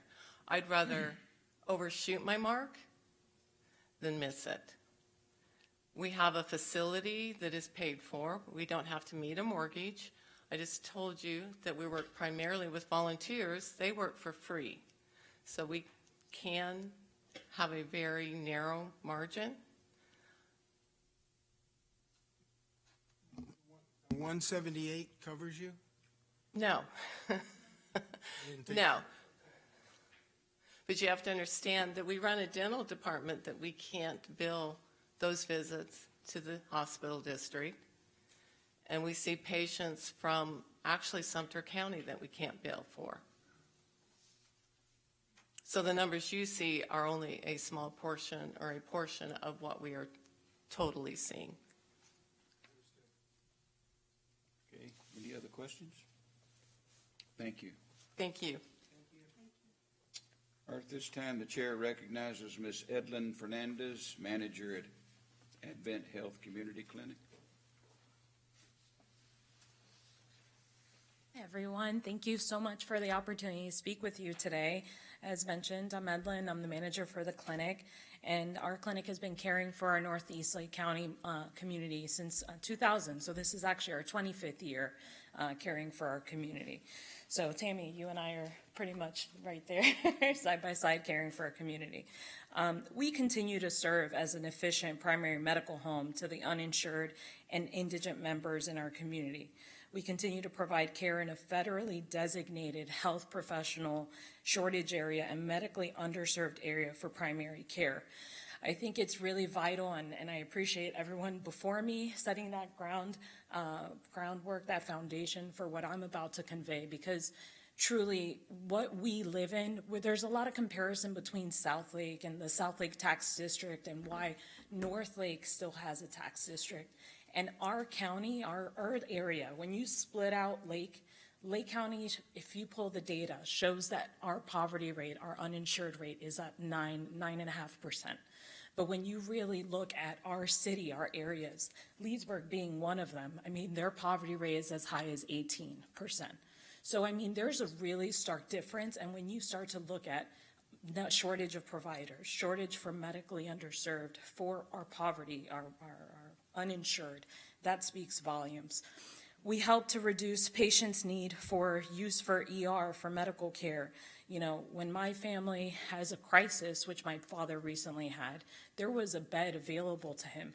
I think everyone has laid the groundwork of what's coming, right, and what they're seeing already. So the fact that if he has a health condition, there's a bed, we as a clinic help prevent that, and we make those beds available and partners. And so that's why I'm so grateful for the funding that you all help provide us by reimbursement. We avoid duplication of services by navigating patients to resources within our community, such as mental health, LifeStream, so thank you. Specialist care through our partnership with a variety of specialists within the community. Dental, which again is mentioned, that is also mental and dental is another medically underserved, and that's federally designated. So that is something that I can happily share the websites for so that you can have that data for you. And the uninsured poverty rates I mentioned are census data. So those are all publicly, sourced data. We also find ourselves in a food and transportation shortage. One of our resources just lost their funding for transportation services for our clinic patients, and we help navigate and find resources for our patients. So not only do we provide primary care services, but we also provide social service navigation as well. And then for the past year, we've provided 1,474 patient visits during our last cycle. That actually didn't meet the mark of what we were expecting. We had kind of shared we'd see, I think it was 1,920 patients. And part of that was we lost a provider. We also changed our electronic medical record. So that also impacted our ability to care for patients during that time. And we lost the ability to do telehealth visits, which for a patient population, I think I said Leesburg's like around 18%. If you go to census data, Astor, Paisley, all of these areas that are very rural have no transportation, no bus service, which are a percentage of our patient population that we serve at our clinic. That data is not available. So you can only imagine how much higher that is. But we also care for that population as well. And of note, I would say, so if we had that telehealth, that other provider, which we just hired a full-time nurse practitioner to help cover for that. So we do expect that number to go higher. I feel like we would have met that measure for sure. And we also distributed $1.8 million in free medication through our prescription assistance program and also our connections with AmeriCare's Direct Relief. We also try to think outside of the box and meet our patients where they're at. Medications are one of the highest reasons that patients go back to hospitals, can't get their care. I mean, think about it. How expensive, you see it on the news. Diabetic medication, insulin. These things are covered for our patients through working with pharmaceutical agencies. So I really think that speaks to your investment in us through this partnership, where you see those dollars that you contribute to us also multiplies and cares for our community that has ended up having hardship, right? We care for a patient population that has run into a hardship, lost a job, lost their insurance. They're not just folks that just choose not to work. It really isn't that story. And so any of you who haven't come to our clinic, I welcome you to tour. And then we've also provided, and I feel blessed to say this, we've also provided $91,000 in free access to lab and imaging. So that is just an additional resource that our patients get through our process, and that is not the totality of what the cost was for this past fiscal year. Our clinic is here, as I mentioned, to care for those in their time of need getting them back to feeling whole where they can get back on their feet, back to work, and back to being productive members within our community. To sustain this essential access point, we are requesting an allocation of $310,000 for the 2025-2026 fiscal year, and this request is based on a value of $155 per patient visit and an expected 2,000 eligible visits between that same time frame. Your continued support in practical, fiscally responsible solutions for those funded by this taxing district is not just appreciated, it is crucial, especially as we experience continued growth in our community. It directly improves health access and protects public resources in North Lake County. Since Medicaid disenrollment, there in Florida, there was a little over 1 million patients disenrolled from Medicaid. And that's not also including the one big beautiful bill that's coming. Half of those were children. We don't care for children. I was one of the ones that listed higher, being conservative, knowing that I don't know the unknown, right? But I appreciate your review of this. I welcome any questions you may have for me. You're confident that 310 is enough to cover your expected increase in costs? So that's conservative, right? As I mentioned, just looking from the numbers, our providers have been helping and communicating and helping fill medications, speak to patients for their care without being able to document it and counting for it because I don't have telehealth functionality right now in my system. So, for my providers, they're very competitive. They want their time tracked. We don't charge any of our patients for their services. We see completely uninsured. So how can I give you a true number when I don't have that? And plus, just from what I'm seeing and from the data, everyone is expecting a higher number.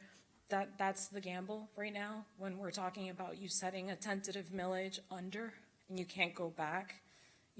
I think what you're hearing is a consortium of groups that are conservative and appreciative of every single dollar that you're considering for us. Yeah. Thank you. Any other questions? All right. Thank you. Thank you. Okay, the chair will now recognize Mr. Rick Hankey again, CEO at Lifestream Primary Care Clinic.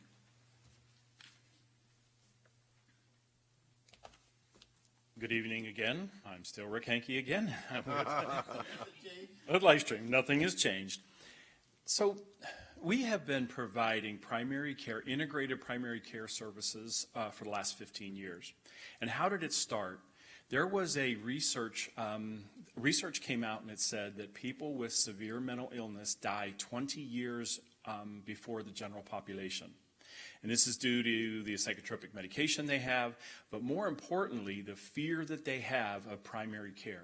Many people with serious mental illness are afraid to go to primary care because a lot of times they don't feel their primary care understands what they're going through. And then there's also a discussion about why are you taking this psychotropic? Maybe you should take this type of thing. So in many cases, they refuse to go. When we opened up our clinic, we were amazed at what people who were coming to our clinic were presenting. They had blood pressure levels and A1C levels that should have killed them. But they learned how to plow through. They learned how to live with these things that are going on.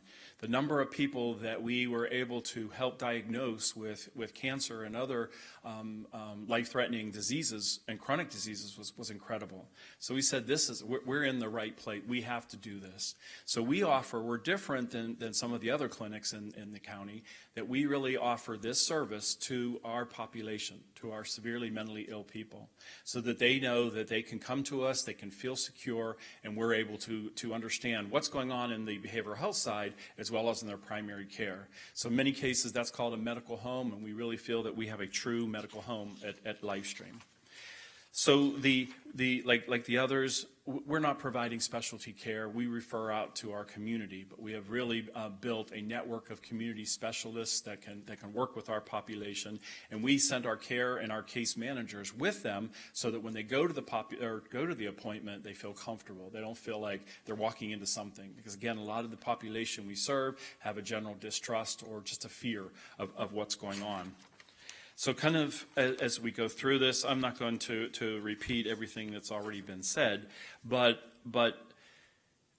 just some statistics, because I find these to be very sobering. 68% of the adults with mental illness have one or more chronic physical condition. Many of those go unnoticed or untreated until they feel that they can reach out and get help. More than 1 in 5 adults with mental illness have a co-occurring substance use disorder. So they're not only coming to us with mental health, they're coming to us with substance misuse. When you look at the co-occurrence between mental illness and chronic conditions, our populations have high blood pressure. There are a lot of individuals that smoke. They love their cigarettes, and that's one of the hard things when we're trying to work with them to take away the smoking. This is next to the general population. They have higher levels of heart disease, higher levels of diabetes, obesity, and asthma.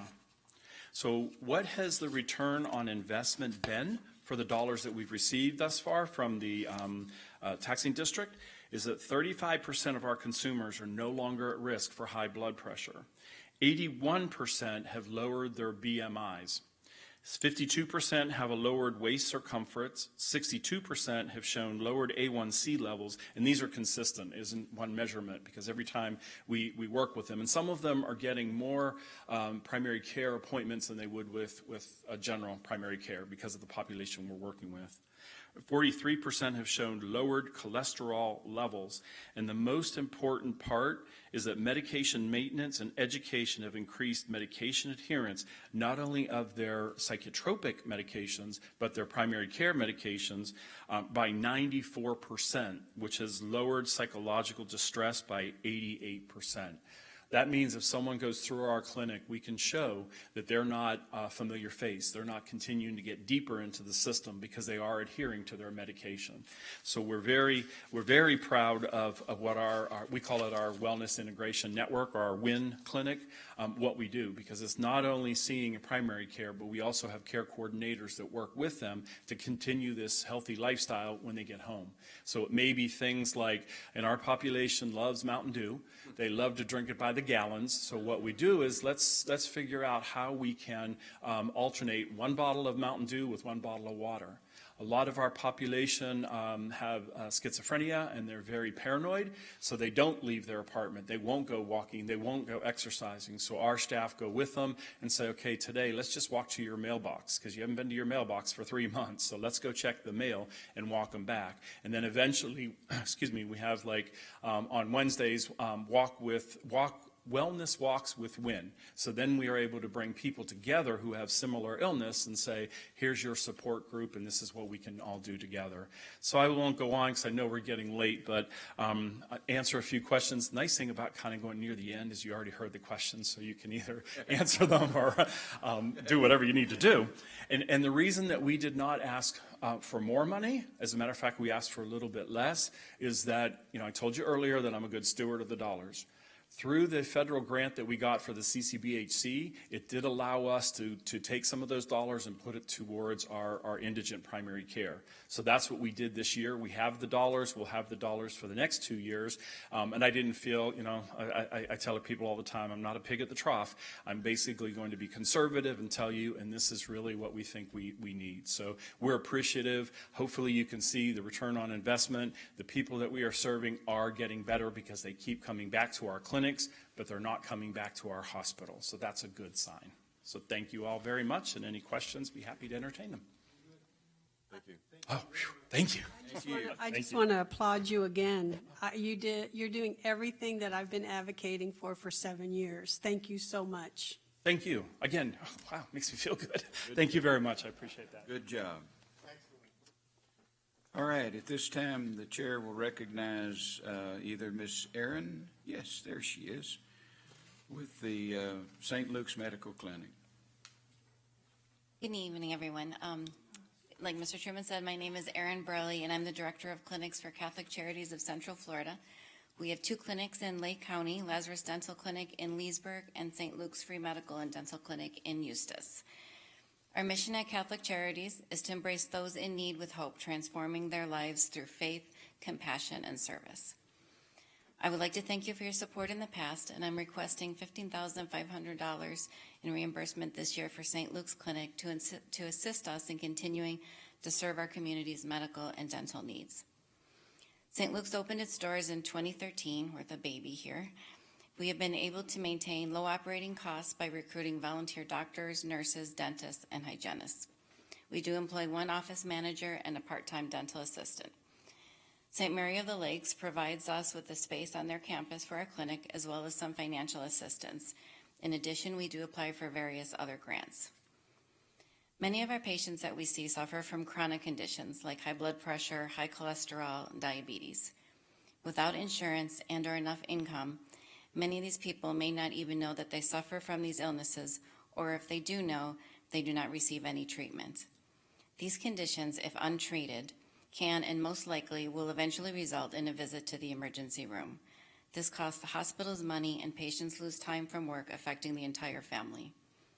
By receiving regular medical care, these ER visits can be avoided, and we will have a healthier and more productive community.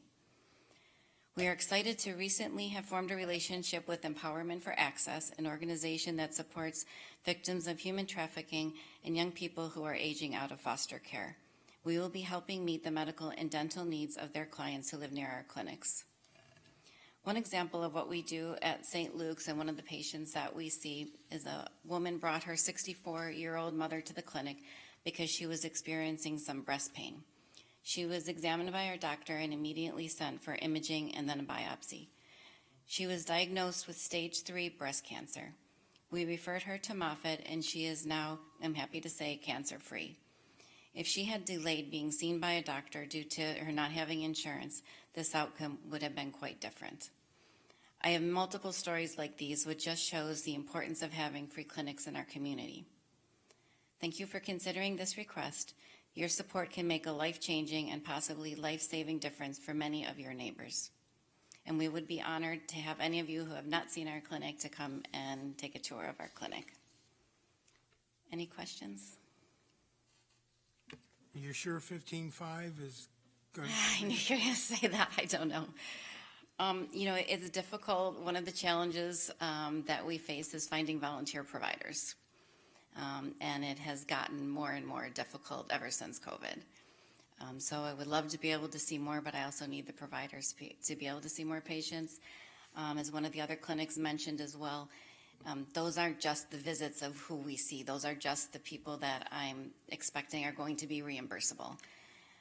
We only have one full-time staff person, so it's quite cumbersome, the amount of paperwork, not only for our staff, but also for the patients. I'm trying to get a Medicaid denial letter. A lot of our patients we see are potentially reimbursable, but we can't submit them because they're having too much difficulty getting the Medicaid denial letter. So it's a guesstimate. Mm-hmm. Okay, any other questions? Thank you. Thank you. Thank you very much. All right, before we enter into a discussion on the millage rate, we're going to open it up for public comments. And I would just like to ask if you want to make a comment, please raise your hand, be recognized, and when called upon, please come to the podium, give your name and address for the record. And please hold your comments to 3 minutes, and please use societal decorum. Let's all be happy tonight. All right.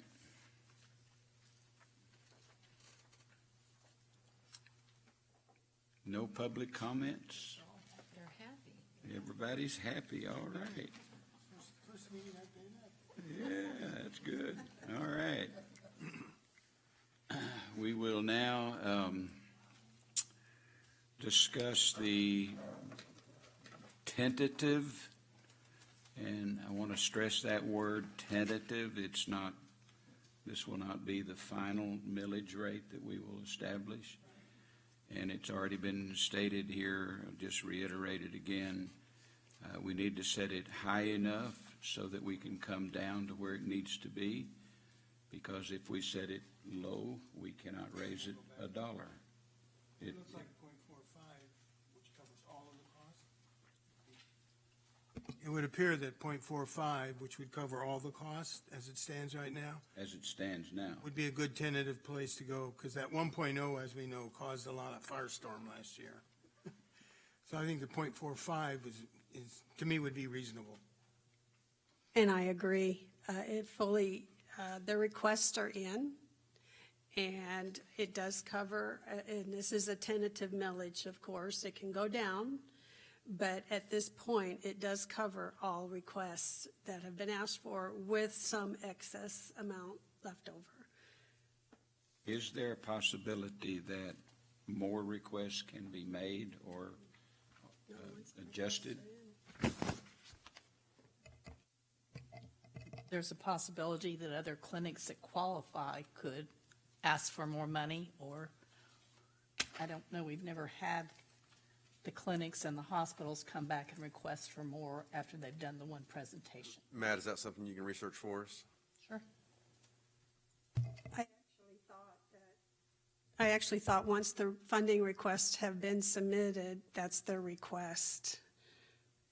That's why I'm asking if it's, could be adjusted, or the possibility that other clinics might come. Well, not only that, I believe, Mr. Hensing, you asked every single person, are you sure? And that was my questions also, so I appreciate you asking that.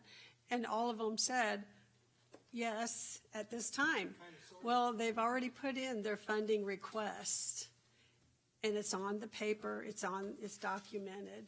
So in my eyes, their funding requests have been submitted.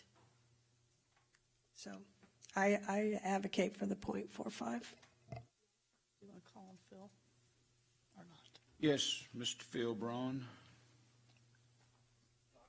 Maybe help shape that discussion. I mean, yes, we submitted our funding requests. Note that this is earlier than we ever have for our funding requests. So, I mean, there is a possibility, I guess, that and within the law, your true millage is set at the budget hearings, not tonight. So at a budget hearing, who knows, somebody could come and say, this is why you should do something different.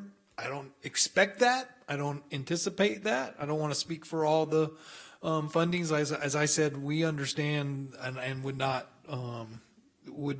blame you at all for not setting a mill or 0.7. Clearly, that's probably not going to be what you request, but where you're talking is probably a reasonable amount. But just to answer the question, yes, at your budget hearing, the public could bring some reason for you to do something different. I don't anticipate it, but that is, just to be an honest answer to you. So what you set today, though, what is true by law, is if you set it at 4.3, that it will not be more than that, no matter what you hear at the 2 budget meetings that you have. So that's all. I just wanted to make another comment on that.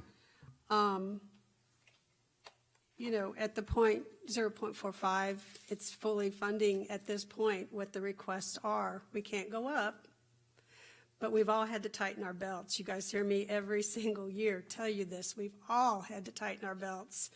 And I think this is being very generous. I really do. So that's my last comment. And I would agree, from what we know right here, right now, that's pretty good. But 6 or 5 wouldn't hurt tonight. It won't hurt a thing tonight, because we can always bring it down to the 4.5 in the next meeting, at the budget meeting. So, I mean, I don't have a problem with 4.5, but 5 wouldn't hurt. It won't hurt one thing. I think 4.5 is very reasonable. They've all had ample time to submit. I mean, they all know. I think 0.45 is the right number for tonight for a tentative millage. Yes, go ahead.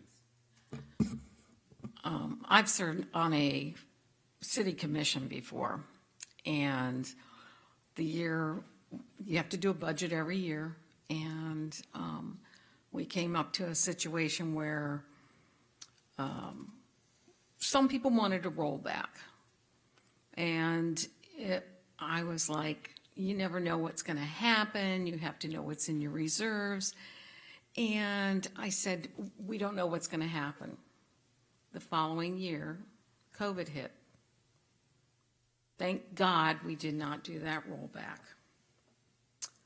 So my thing is, I look forward, and I heard some of you say, as it stands now, this is my, get my reimbursement for the past, but looking towards the future, based on your past history, this is where what you would request. This was your budget request. I think also you're very smart to realize that a big factor is that 990,000 people in the state of Florida. And then I brought up the ACA without the subsidies. You are going to see a crisis in January because those people that got the subsidy and had health care will not be able to afford health care. I know a lot of individuals that they are on the ACA and they will not be able to afford health care. And your clinics and our hospitals will become a mess. Those people are going to go somewhere. So again, factoring that in, we need to think progressively, forward thinking, think about the future, because this is something you cannot ignore. It's here, it's coming. Let's be prepared for it. So my recommendation would be, if we can wait till the next meeting,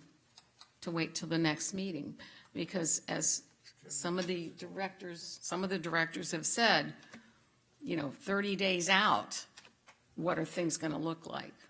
So if we can, I would like to wait. I'd also like to say, you're using the analogy of sitting on a city council. You have a city manager that goes through the budget after each part of the city, and he or she scrapes it. So they put in their request. Our clinics and hospitals have put in a request. We're not cutting their request tonight. We're looking at the 0.45 as if we didn't cut it any more in our next meeting, they could be fully funded for what their requests have been submitted, just like a city runs, exactly the same. Well, I would not see us cutting it. There's always that possibility. But May I add, statutes would require that we set a millage by the final due date, and that is a hard in stone number. Budget will ebb and flow between now and the time that we finalize it, and it can change by virtue of trustee designation at any given point throughout the year.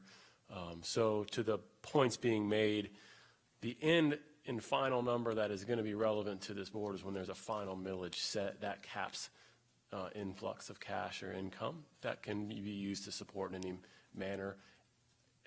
I do believe that the budgets can be changed as needed until finalized, and even thereafter through budget amendments, just to add to the conversation. But the millage we set tonight, is what's going to go out on the trim notice. That is correct, 100% correct. And if the trustees set that number today, it can come down. Right. And if it were to go up, it will probably be the result of unnecessary costs to remail and file in accordance with statutes, is the only bit of information I have for the trustees to contemplate while they make the decision. And I don't think, I personally am not advocating for it to go up. I'm just saying a tentative millage of 0.45, which at this point would fulfill, if we didn't go any lower, it would fulfill every request that was submitted tonight.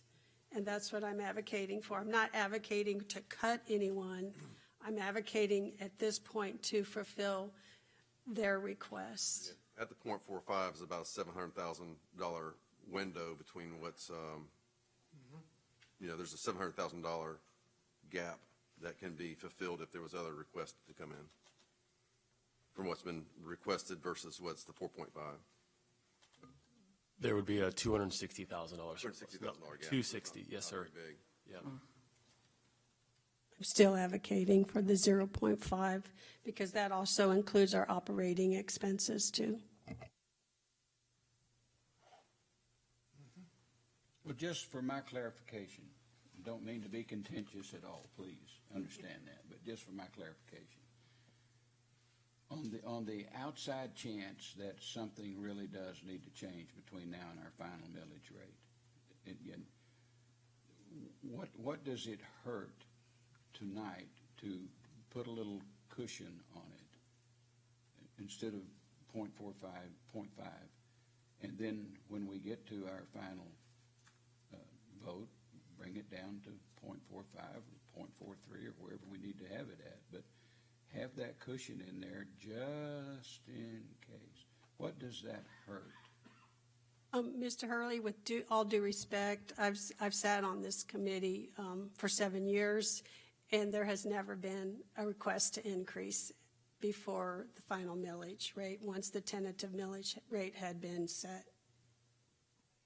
I think we're in saying that, I agree that history is. You can tell us one, you said? Yeah, well, I can say right now we've got the big new bill. We have the ACA.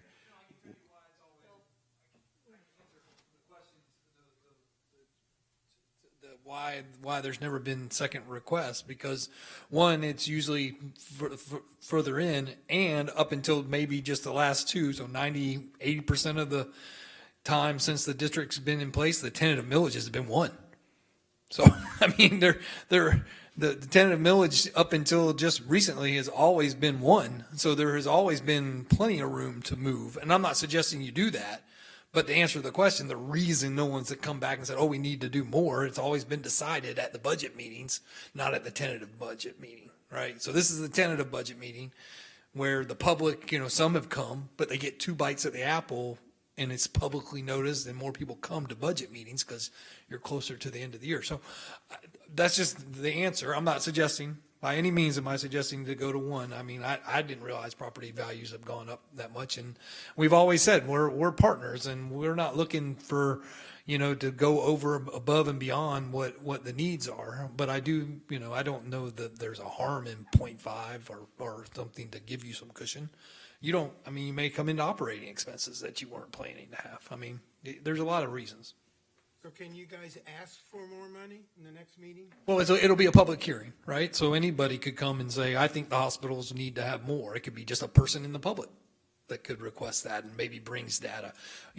We may have more data too. I mean, we're all closing our books right now. Everybody's closing their books and looking at their numbers and could do more number crunching.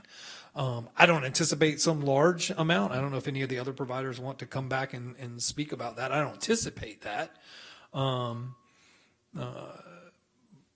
But I see both sides of it. I honestly, I can see both sides. I mean, you're certainly being gracious in funding the amount, but it also is just a tentative millage. So I never get too concerned about a tentative millage. Understanding it does go out on the trim. So, if you really want to pack the house, put it at a mill. You'll have everybody here.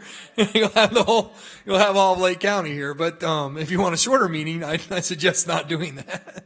I saw that last year.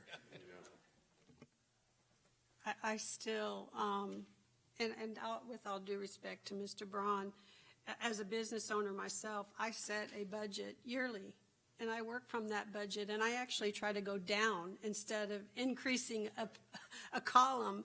So I'm just really concerned that we just really need to set this tonight as a tentative millage, which would absolutely fund everything that's been requested tonight at the 0.45.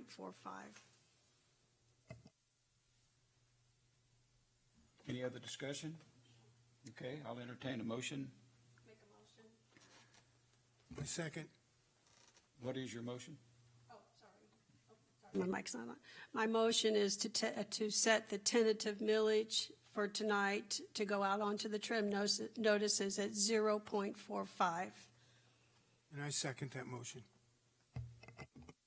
Okay. Pardon me? Discussion. Yeah.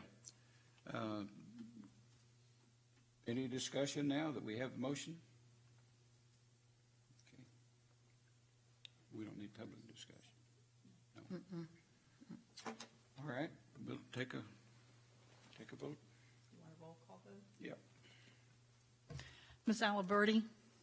No. Mr. Mr. Yes. Hanson? Yes. Mr. Harper? Yes. Mr. Hurley? No. Ms. Price? Yes. Okay. 3-2. Looks like it has carried. All right. Does anybody want to have anything else to say before we adjourn? Okay. I'll entertain a motion for adjournment.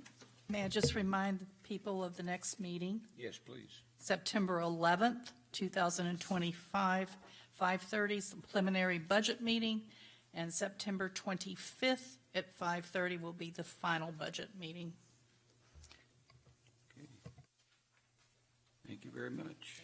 I just want to thank everyone out there for their submissions. Thank you so much. Yes.